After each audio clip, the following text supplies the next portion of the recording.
Government contracting is not a side hustle.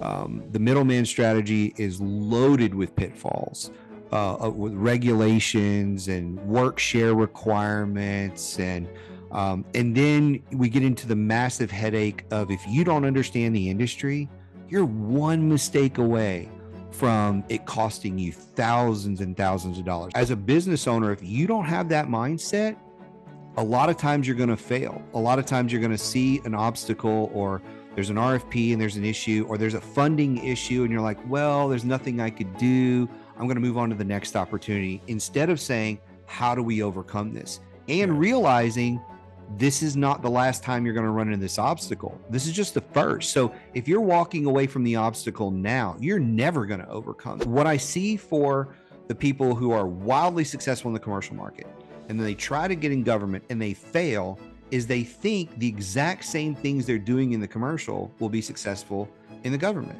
I always call it like my rule of threes. Do 3 at this level and then step up a level, and then 3 at that level and step up a level. The reason I say 3 is because typically when you see an RFP, it wants 3 examples in similar size and scope. And if you don't have that, you're just going to get tossed out of the requirements really, really quickly. So it's like setting yourself up for success is the thing that I see a lot of people not do. They try to jump this and do it well before they should.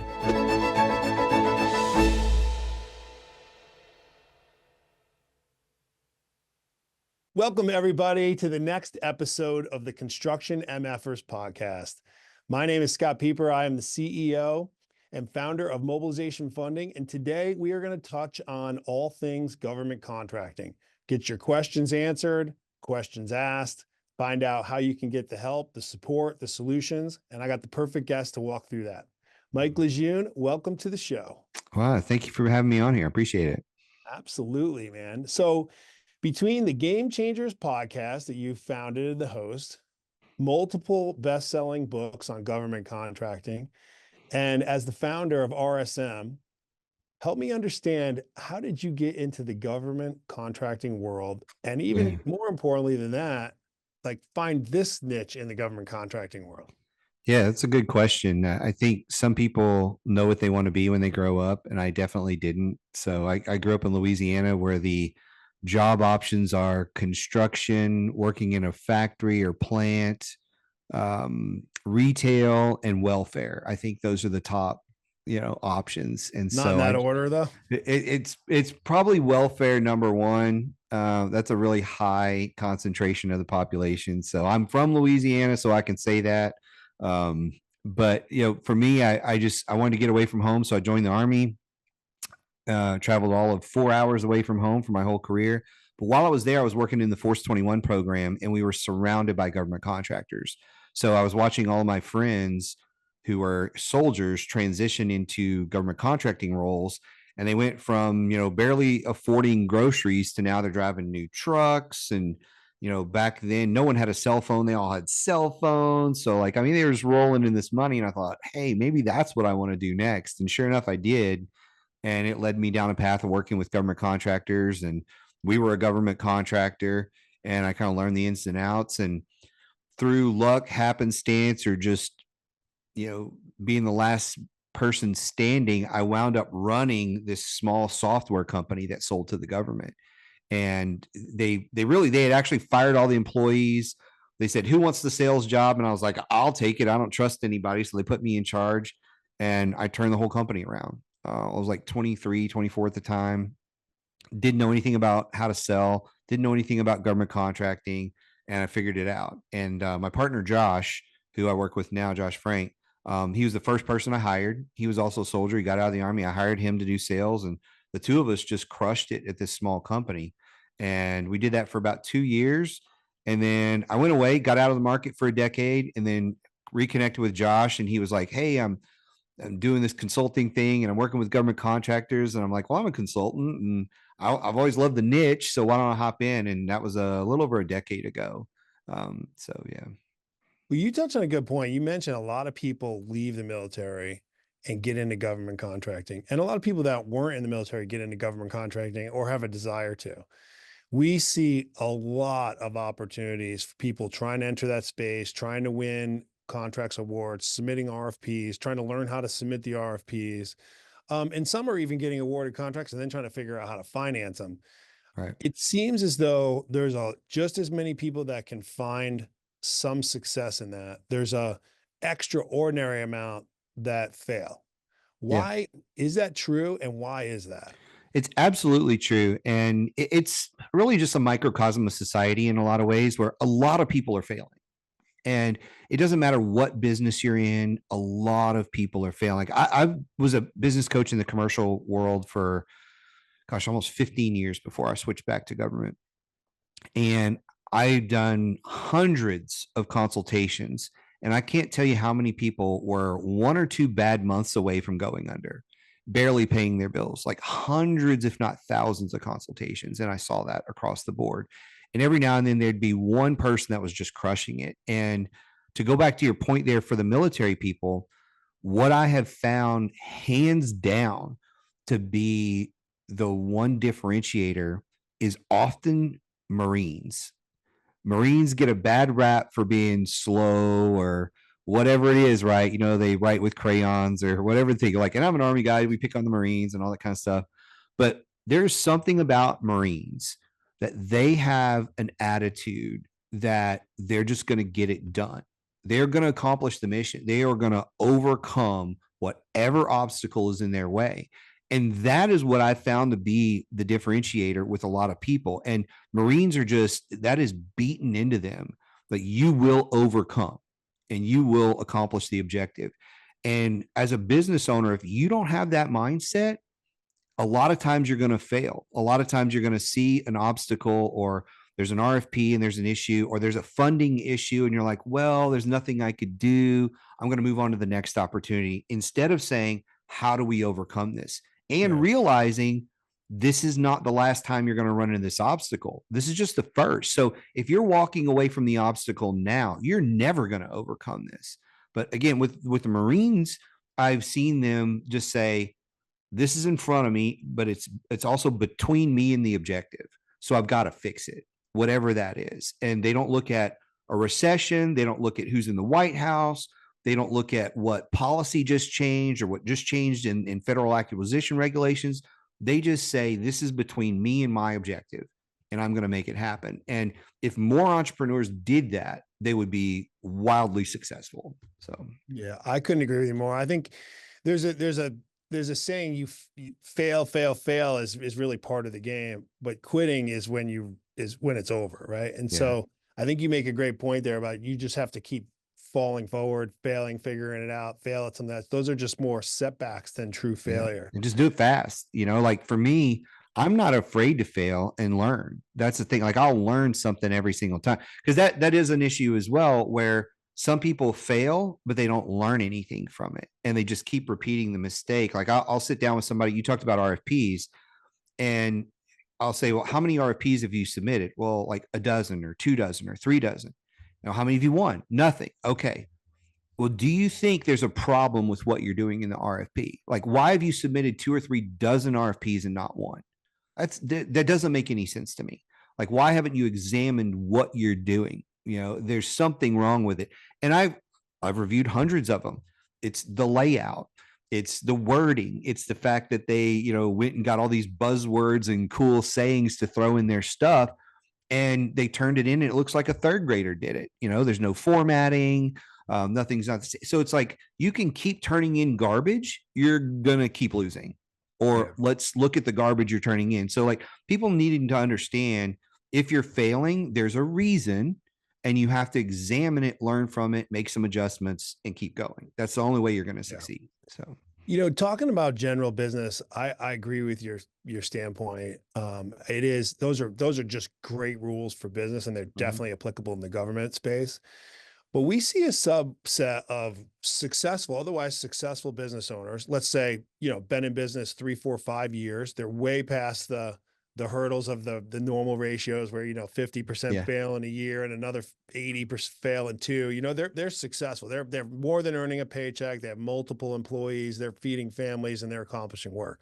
Yeah. But when they try to transition a successful business into government contracting, they still fail. I think there's some nuance to that. Can you Yeah. talk a little bit, in your opinion, what you think the separation is between why government contracting is different than maybe private business or private? Yes. Yeah. There's a handful of things, but I'll go back to that for 1 minute there. The thing most people don't realize about government is you still have to be a good business owner. And if you're not a good business owner and you come into this market, you're just going to be a bad government business owner, right? Like you've got to understand the fundamentals. So a lot of what I do is almost executive coaching on like how to run your team, how to hire, all these things. And then I sprinkle in all of the government nuances to it. And what I see for the people who are wildly successful in the commercial market and then they try to get in government and they fail is they think the exact same things they're doing in the commercial will be successful in the government. Mhm. And it's just there's nuances to how you do it and what you do. And if you don't speak the language, if you don't understand, if your expectations are off, like they'll hire somebody and after 90 days they'll fire them because they're like, why haven't this person produced? And then I come in and say, it usually takes a year. Like, why does it take a year? Why in the world does it take a year? I'm like, well, because that's how the market works. And there's all of these other things behind the scenes that you're not thinking about. So thinking you can do the exact same thing in both markets doesn't work. And people think well, that's because it's the government. Like, oh, it's regulation. Oh, it's this. Oh, it's that. Oh, it's different. And you haven't adapted to different. So, like, if you owned a business in Miami, there's a culture in Miami. And if you try to take that same business that's wildly successful and put it in Toledo, Ohio, it's a very different culture. Yeah. And initially, if you're doing the same things and you're targeting the same people the same way, we're like, well, why isn't there a huge Puerto Rican population here? Because they're just not in Toledo. Right. Right. So you've got to change, like you can't do the same things. And that's where people think I'll just do the exact same things. And so we see that in franchises all the time. I was the master franchisor for a coaching company that was global. And we would see that happen all the time. They would open up in a new territory and they're like, why isn't it working? I'm like, well, you don't speak the language. You don't understand the culture. You don't understand the customer. Cause like we were in 27 countries. And when we literally opened a new country, it was always a learning curve. And there were some countries that just failed miserably because they couldn't figure out how to speak the language, literally and physically, where it just wasn't working. And so when you try to use the exact same tactics in this market, they're just going to fail miserably. Like sales is the big one where they come in and say, well, why can't I just call and ask for the order? Because it doesn't work that way. Why can't I fill in the blank? I'm like, because it doesn't work that way. And then even when you go through training, a lot of times people are still like, well, we're just going to go back to the way we're doing it because it's working in commercial. And so a lot of times I'll tell people, like, if you have a successful commercial business, why are you even trying this? Why don't you just grow the commercial business? Well, we want to diversify.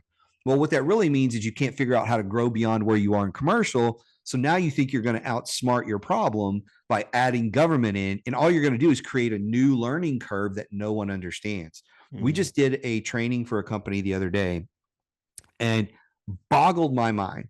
They got some funding just to do government contracting. It was like a startup type thing, a lot of money to do government. And what did they do? They went out and hired all former executives from the government, no one with sales experience, no one with business experience, no one with any other experience except being a political person in an organization. And they thought, hey, we're going to do this. And we sat down to train them and said, okay, so let's talk about your sales pipeline.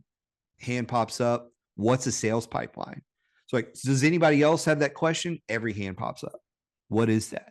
And you start walking through like how a contract even becomes a contract, kind of like the old how a bill becomes a law, right? You're walking them through and the eyeballs just like not understanding how that works. But yet a company's put in a handful of millions of dollars, hired 15 executives. They thought we're going to knock it out of the park because they've done it in the commercial world. And now they're going to try and do it in government. It's like, you probably need to fire all of these people and start over because they're going to fail because they don't know how to wrap their head around it. So you kind of a long-winded answer, but yeah. No, but you're right. You bring up a great point. Like, let's break it down like this. I'll ask you a couple quick, like yes or no, this side, that side questions. I think this will summarize it for people. So think of private world, government world. Is the government world, do you need to, are you better served to be more sophisticated business or less sophisticated business? I think both can be highly successful. I think it's on, I know it's not yes or no there, but it depends on how you approach the market. And I think being less sophisticated in your approach is better than whether you sell widgets or whether you sell IT services. People overcomplicate it. True. What about, is government contracting world a more administrative business or a less administrative business? It's way more administrative. If you don't understand paperwork and you don't understand details, you're in trouble. What about people and employees in managing the human resource component, thinking payroll, fringe benefits, insurances, et cetera? Is it more complicated in the government side or less? Absolutely. Absolutely. So. And then when you're going after a bid, how you bid, who you bid to, the way in which it goes about, more complicated or complex on the government side or less complicated? Absolutely more complicated. Yeah. And so I would agree with all your answers there.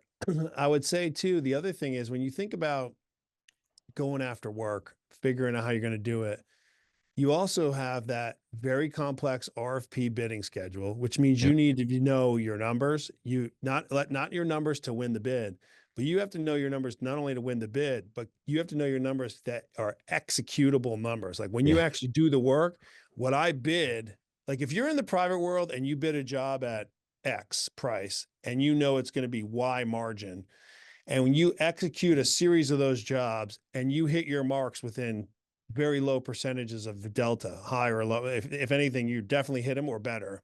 Meaning, if you bid $1 million job at $800,000 of cost with a 20% margin, and then you execute the entire job and you know you had $795,000 of cost and you made your 20% margin, you could, and you repeated that over and over and over again, you could feel comfortable getting in the government world. Yeah. If you go get a bunch of bids and you enter the government world and you don't know what your executed actual numbers are compared to your bid, you can get destroyed fast. Yeah. And that's the part that I see a lot of people make the mistake on and get hurt. And that's what makes me caution people to get into the government world. Yeah, no, that's a good point. And, to add on to that, it's expensive to write RFPs. It really is. Whether you are doing it internally or externally, you're talking about dozens, if not hundreds of hours sometimes, and you don't have time or the money to make those mistakes. And that's where I had a client just last week reached out to me and said, we've got to put a new process in place. He was like, I spent hundreds of hours on an RFP. We were well positioned to win it, and somebody forgot to submit an attachment. And like, there's no do-overs. Like if you're not in with everything they requested, you're out. And it doesn't matter that they were cheaper. In the commercial world, you could say, oh, I'm so sorry, I forgot that, or whatever. Like there's all kinds of ways to get back into the game in the commercial world. But in the government, like that's the first thing they're looking at. Imagine if you had 35 people submit proposals. The first thing you're looking for is, how do I reduce this number down to 5? Yeah. And so who's not compliant? Okay, they're done. Doesn't matter that they're cheaper. They're not compliant. And then the other side of that is, you were talking about the tight margins there. If you think, but you don't know the margin, and then you make a mistake on tight margin, you've signed a contract with the government for that price. And there's nobody better at suing you than the government. It's not like in corporate America where they're calculating, their attorney fees and trying to make a business decision. There's corporate staff, and they're like, you promised us this widget or this amount of widgets for this price, and we don't care if you can't do it. And if you back out of it, they either sue you or they debar you from working in the government, and you're done. So it's just one of those things where if you don't go into it eyes wide open, there are just potholes all over the place. And that's why we're very cautious about people getting in the market. We're cautious about what they want to do in the market, if it makes sense. I think anybody, before they get into this market, the first thing they should do is run a report in SAM or USA Spending and figure out, does the government buy what I sell? Do they buy it often enough at a high enough volume? And is there room for competition? Because I've seen people try to get in the market and they look at the competition and they're like, oh, we can't compete with that price. And you don't want to waste a year of your life trying to compete in an area where you're just never going to win work. Right. Or you're beaten in the wrong department of the government. You're better served Yeah. in this department or that department or this Happens all the section time. versus that section with your same product. Yeah. It happens all the time. So how do, like, you hear things all the time like, oh, the Department of Energy has $1 billion they're mandated to spend, and such percentage needs to be spent this year or with this group or with this in this geography, and it doesn't get spent or it gets spent, or folks feel like, okay, well, this is like easy money, I can win, but yet it doesn't happen. Yeah. One, do you agree with that comment? And two, why is it the case if it's true? Yeah, I absolutely agree with it, because at the end of the day, there isn't a single government employee that wants to be sued or arrested or lose their job. I'll start with that, right? They are very risk adverse. They would rather lose the budget than award it to somebody who's going to be risky in any way, shape, or form, or cause protests or whatever it may be. And so they're very risk adverse. So that's the first thing. The second thing, where you were kind of going with, like, say, money allocated to small business, money allocated to woman-owned business or minority-owned business, or whatever it is. I have angered a lot of people at SBA by saying this, but there has never been, in my 25 plus years being in the government, I have never seen an employee fired for not making their small business goals. They get a nasty gram from the SBA, but there is zero repercussions. Yeah. So at the end of the day, it really is on the leadership of the organization.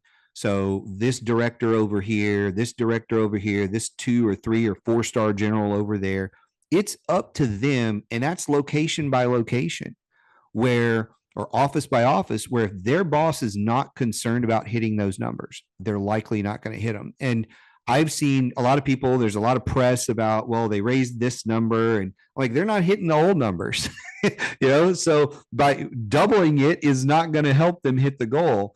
It really is about educating the contracting officers, which today we have probably a third of the contracting officers we need.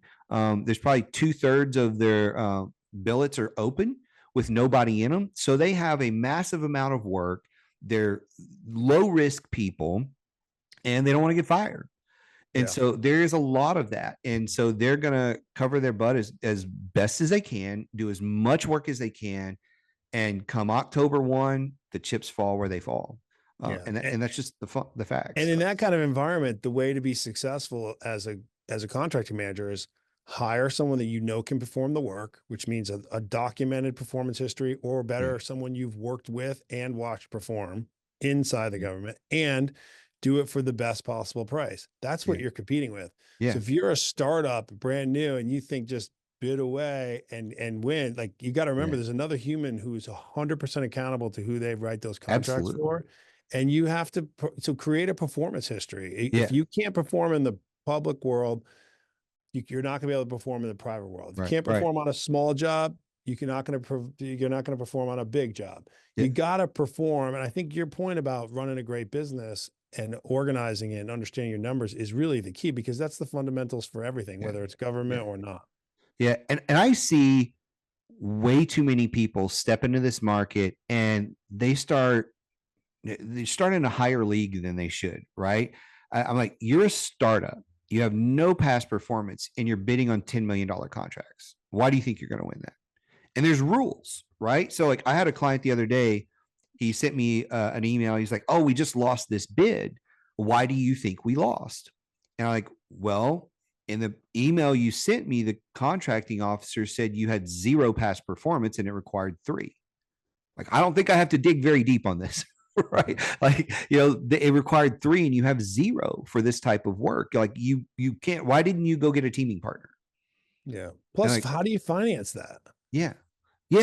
How do you finance it when you have no work and there's no money in the bank? And so people are too focused on whether it's getting rich quick or doing it, too fast, in my opinion, where they really have to understand there are milestones you need to meet. You need to grow into this. You need to start with smaller contracts. Like you said, do the work, then grow into the next tier and the next tier. And you don't do three $250,000 contracts and then say, okay, now we're ready for 10 million. You do $250,000 contracts and you're ready for $500,000, maybe a $700,000 contract. You do a couple of those, then you're ready for $1 million, maybe $1.5 million, right? And you work your way up. I always call it like my rule of threes. Do 3 at this level and then step up a level, and then 3 at that level and step up a level. The reason I say 3 is because typically when you see an RFP, it wants 3 examples in similar size and scope. And if you don't have that, you're just going to get tossed out of the requirements really, really quickly. So it's like setting yourself up for success is the thing that I see a lot of people not do. They try to jump this and do it well before they should, before they have the financing. Now, it's a little bit different if you come in and you have a corporate company that's selling commercially, and you're sitting on 20 million in revenue and you're trying to now enter the government space. It's a little bit different. You can try to crosswalk some of those past performance examples. You've got the cash flow, probably. You can overcome some of that. But if you're a startup, you're just not going to overcome it. That's why we talk so much about teaming with other companies and focusing on those contracts under 250K that don't require the past performance. Right. And bonding, if you need bonding too, there's programs under 250 that can help you early on. There's not over 250 or 500. Yeah. You don't need a ton of education to do work in this market, but you do need to know the fundamentals and what to avoid and things like that. I think it's a great market, regardless of the things I've thrown out there. It's a great market to start and run a company in, but eyes wide open. That's why I tell people you need to understand the facts and you need to be committed to the time. Don't expect to win your first contract for 6 to 12 months. And that is based on your skill level. If you are not a business person, which I see all the time, if you don't understand the fundamentals of business, sales, marketing, you're not good with details and finance and all those kind of things, it may take you 2 years to win your first contract. Yeah. Do you have the time? You mentioned the rule of threes, which I think is an excellent advice. I like to tell people too, have a longer term goal of pick a 5-year goal of where you want to be successful. Not, I want to do $5 million worth of work. Okay, great. Perfect. And I want to be a $5 million company. Great. But you don't have to bite that off at once. If you want to be if you want to execute $5 million worth of work in the government, have your first year do 500,000, then do 500,000 again. And you might do 3 million. You might do 2 million in the first 4 years and, 3 million in the fifth. Yeah. That's perfect scenario. It's not the other way around, And so the other thing is you want to learn those lessons that you need to learn on your $150,000, $250,000 projects, so that when you get a $750 million and a half dollar project, that lesson that pops up doesn't cost you $500,000 when it could have cost you $75,000. Now you're not dead. You can keep moving, and those things are going to happen and you have to be prepared for it. So those are 2 key things I think you make a great point on. And I like the way you said it, rule of threes, accomplish 3 and move on. You can use that in a lot of different things in life, but that's my favorite one there. And for a lot of folks, you're right. They just need to learn those lessons where the ramifications are not as harsh. It's just not. And so it's a very friendly environment at those lower thresholds. And what a lot of people don't understand, going back to the government being risk adverse. Yes, they're risk adverse and they may not want to trust you initially, but guess what happens on the flip side? Once they have trusted you, they're risk adverse to leaving you. So they want to give you more work. I can't tell you how many clients I've worked with that their multi-million-dollar contract started with a $10,000 contract or a $25,000 contract that led to $500,000, that led to $2 million. My biggest contract when I was selling software to the government when I was in my early 20s was about $4.5 million contract. It took 2 years and it started with a $5,000 contract. Yeah. Reps. You built reps. Yeah. Built Yeah. trust. And it took them a solid year to negotiate the $4.5 million contract with us, because I mean, we're a small software company. You know, it was risk. We were public, and so they could see a lot of things going on. They weren't sure if we were in turmoil or not. So there's a lot of back and forth that we had to go through, because they wanted to trust us, but they liked our stuff. And so it's one of those things where those little contracts lead somewhere if you nurture them. Now, I do see that in both the commercial and the government business, where people will win a contract. And this to me is the biggest, if there's a sin in business, it's this.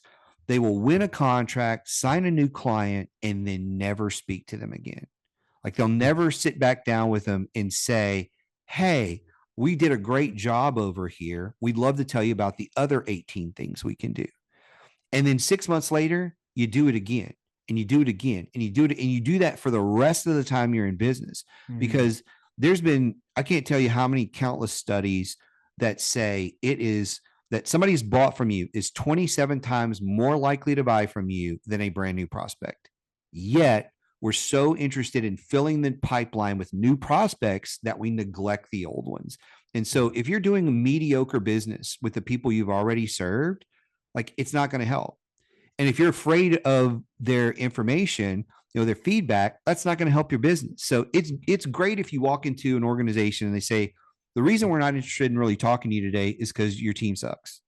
They don't show up on time. They don't do this. They don't do that. And now you can fix it, right? You can fix it. And if you do fix it, I've seen them come back and buy more. Oh, thank you were proactive in fixing this. I appreciate it. Let's do more business. But you've got to go back to your customer base and keep growing them instead of just looking for a new client. Yeah, especially when you have time left on your contract to execute. If you're looking for that feedback midway through and you can show that you can make an adjustment that proves to be successful, they're going to give you another crack versus like failing at the end and then asking them. And now you're trying to figure it out. You give yourself some runway to solve it. Yeah. And that goes into like their CPARS rating too. So a lot of people don't understand the CPARS ratings. Just very briefly, the government gives you a scorecard, right? And you know, a scorecard or report card is, right? You do the bad things, it's going to go in the notes. And so you don't want to be average or below average. You want to be excellent across the board. And you're right. If you're halfway through a contract and they haven't submitted your report card and you sit down and you correct something, they're going to make note of it. You know, if you don't correct it, they're going to make note of it, you know, and it really is, it becomes a blacklist, if you will, with your ratings, where if you did that in 2 or 3 places and then somebody goes to look up your rating and like, wow, they can't be trusted. It doesn't matter if you're the cheaper person. They're just not going to pick you. So. Yeah, you're totally done. Yeah. So when is the perfect time for someone to get into government contract? They're like, okay, great. Mike, Scott, this is awesome. I so appreciate you guys breaking all this down, but I'm going in no matter what. And so no matter what, and I'm a startup or I'm going to learn work. I've done this before. I haven't done it before. Regardless, break down for them what's the perfect way to be successful and the best time to start, and how do I go get support? Where can I get it? And I'm sure this is a good opportunity to talk a little bit about what you might be doing. Well, I'll start with the timing. I always tell people yesterday. So yesterday was the best time. Today's the second best. You know, this market's not going anywhere. Our business more than doubled when COVID hit. It doubled in 2020. It doubled in 21. In 22, we thought it was going to double and we had to slow down and we thought it was going to kill us. It's just been good. So like, I'm sort of looking forward to the recession rumors, you know, because what happens, corporate America starts laying off people, gives them packages, and they start businesses and they need to figure out life. So that's always been a good thing for us. But I think yesterday was the best time. Today's even better. When I look at getting in this market, the first thing you need to do is get some education. You can get it from us. You can go listen to our podcast. I have tons of people that only listen to our podcast, and it's free. It's called Game Changers for Government Contractors. It's on every platform under the sun. And I have people that come up to me and say, I want a contract just listening to your podcast. I've listened to every single episode. So that's a great way. We've got 5 Amazon #1 best-selling books. You can look up my name or Josh Frank's name. and you will find great books. If you're brand new in the market, my new book is called I'm New to Government Contracting. Where do I start? You can read it in an afternoon, and it will give you almost a master's level overview of what is going on in this market, what you should be looking for, how to run the research to tell who buys what you sell, how they buy what you sell, how to strategize how you're going to go after the market and who to focus on and all that kind of stuff. So those are some very inexpensive ways for people to get in it. And if you're more advanced, so let's say you are a 5 million, a 10 million, 20 million, $100 million company in the commercial world, and you're like, I'm going to get in this and I don't want to do all that stuff. I just want help. We have coaching, we have 2-day workshops, we have a whole bunch of services that people can come into, and we'll fly in, get in your business and show you like, here's exactly what you need to do based on what you want to sell, who your target market is.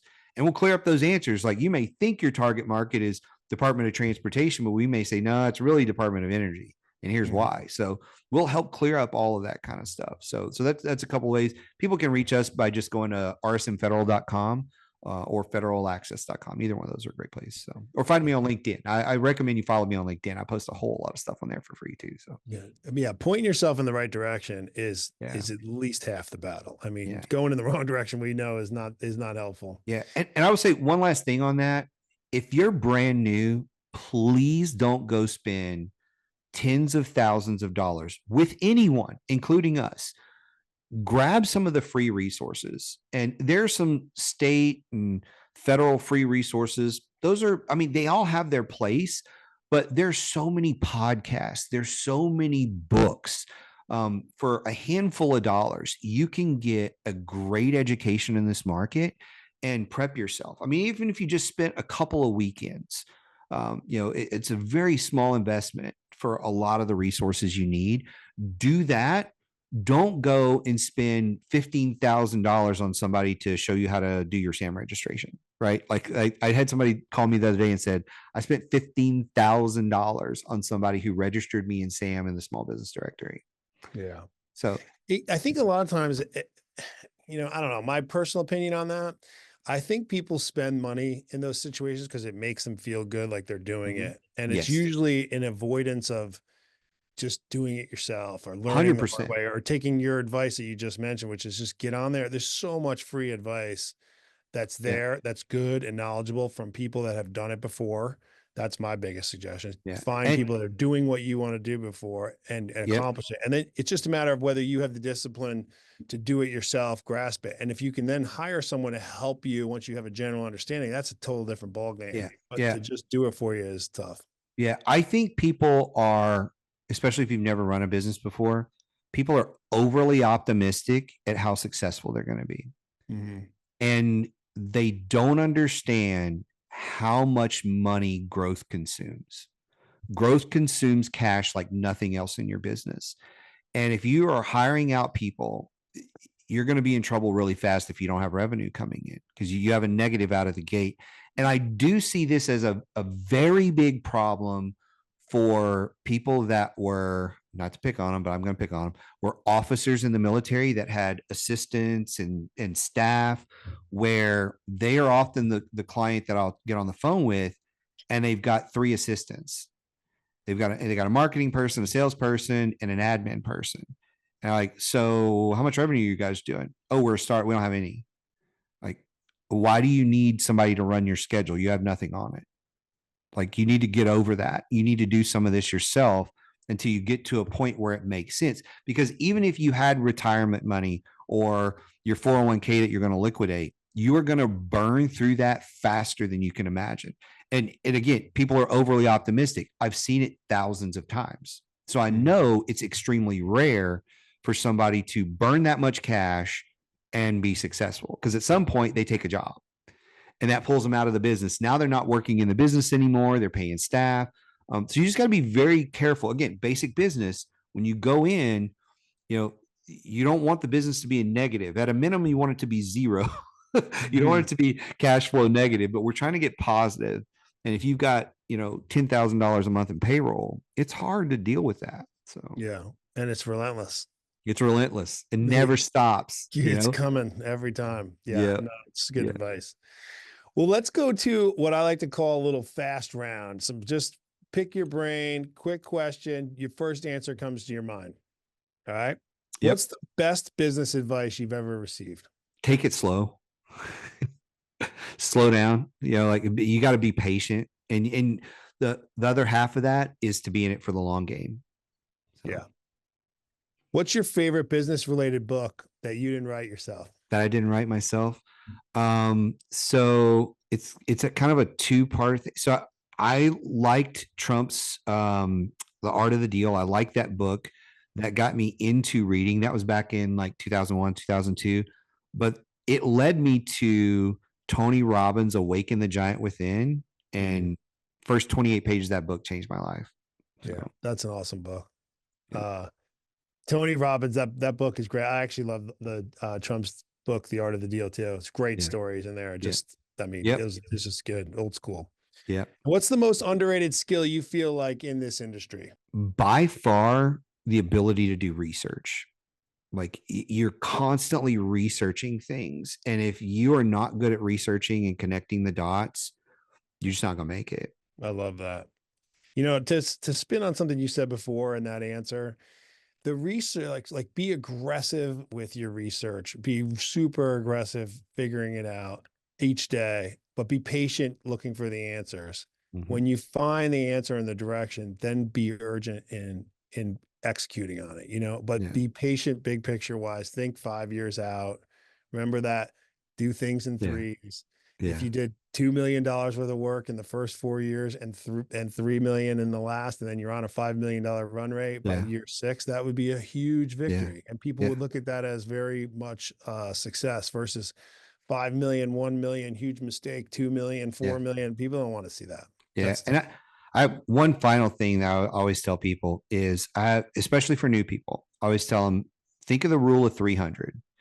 And that is do one thing, one productive thing every day, 6 days a week, and you can take off 2 weeks out of the year. It's about 300 days. So if you're doing that 6 days a week, something productive to grow the business, putting, not putting things in your CRM, but like actually getting a new contact, finding a new contact, reaching out to them, something sales related, one of those a day, 6 days a week.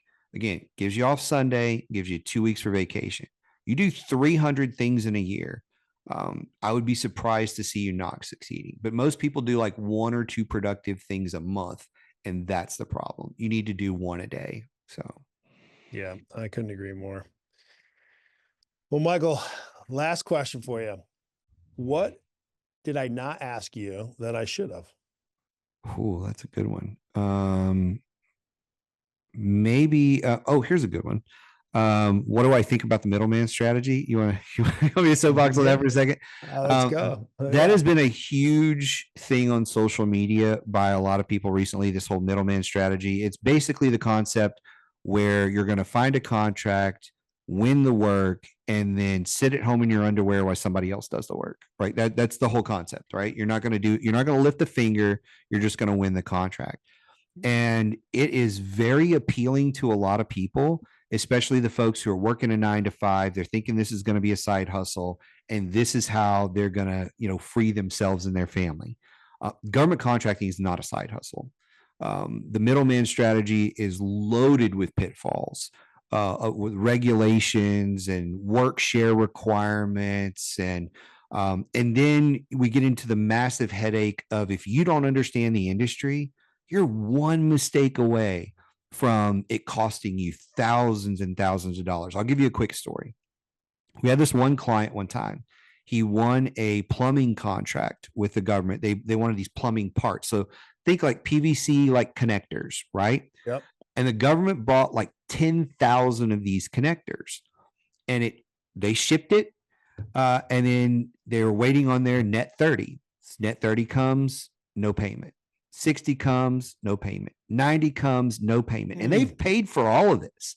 And so they're calling all over trying to figure out what's going on. And somebody finally says, well, we never received the shipment. And they're like, well, we know somebody signed for it. We've got the FedEx thing. We know they signed for it. And they said, it's not here. You're welcome to come look around. So they hop in the car. They drive 6 hours to this facility. They get there and they're like, it's not here. We're telling you it's not. You can look around. So they walk them around. They walk them around. They finally go to the reject pile. There's a reject pile of things that aren't labeled correctly. And they're like, oh, that's why we haven't checked it in. It's in the reject. You labeled it wrong.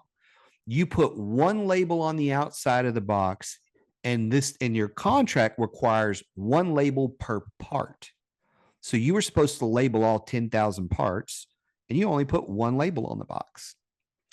And so the government gave them a choice. They're like, you can pay to ship it back to your facility and relabel it and then ship it back, or you can pay us the labor to label it properly here, and then we'll accept it. And they chose that option. That option was the cheaper option. They wound up losing $8,000 on that contract. They lost all of their profit, plus because they had to pay labor for somebody to come in and do that because they didn't understand the game. And so those kind of things happen. And again, it was already there. They weren't going to pay somebody to come pick it up and bring it somewhere and lose all the money. To $8,000 was kind of a deal at the end of the day. Well, I was going to tell you, I can tell you right now, 12 years into this game, $8,000 lessons are gifts. Like if it only costs you $8,000 to learn that lesson, and that's a big one, that is an awesome gift. I would trade that in a heartbeat for some of the lessons I've had to learn. Would you like to hear? Would you like to hear a $9 million lesson? Yeah, of course. Really quick, I'll give you this one. I had a client call me one day and say, hey, this teaming agreement we have does not have exclusivity in it. And they're like, is that a problem? I'm like, yes, that's a problem. And they didn't correct it. And what happened was their teaming partner sat in on the whole proposal process, watched them submit it, and undercut them by $9 million on their own submission and won. And they're like, do we have a leg to stand on? I was like, absolutely not. You messed up. It's one sentence in an agreement cost you $9 million. Had you put that in there, you would have had a leg to stand on, and they couldn't have done it. But yeah, it was $9 million with one sentence. So no, on the other side of that, why did they cut it by 9 million? Why not 2? I have no idea why they did. That's what I was thinking. Or 1, right? If you're going to be, if you're going to be a bad person, why would you undercut? Don't you want all the money? Yeah. I don't know if you saw War Dogs. There's a scene where they win the contract. They're like, well, how much will we lower? And they're like, $40 million. Yeah. He's like, oh, yeah. Jonah Hill's hysterical in that scene. Yeah. So yeah, I mean, stuff like that happens. And people think, again, I think people are overly optimistic. I'm not pessimistic. I'm realistic. Like if you go in there and you understand what you need to do, you can execute and you can make a fortune in this game. Yeah. Well, man, Michael, I really appreciate you taking the time today. I think we didn't try to re-engage the world here on its axis, but it's the simple things, the little things. If you just take these little lessons and apply them, you can be very successful in business, but also in the government contracting business. And if you need more help, there's plenty of ways to figure it out for free. And there's even more ways to figure it out if you want to spend some money. But right. I really appreciate you sharing your knowledge and information, and the way we've been working together too. I like it a lot. So thank you. It's awesome. Thank you. I appreciate you having me on. And anytime you have any questions, let me know. Happy to help. Absolutely. All right, everybody. That's a wrap for this week. But please find both Michael and I on LinkedIn. Connect with us there. You can find our podcast on all major spots you like. Please share the show, share an episode. You can see this on our YouTube channel at Mobilization Funding as well. And until next time, God bless you and have a great week.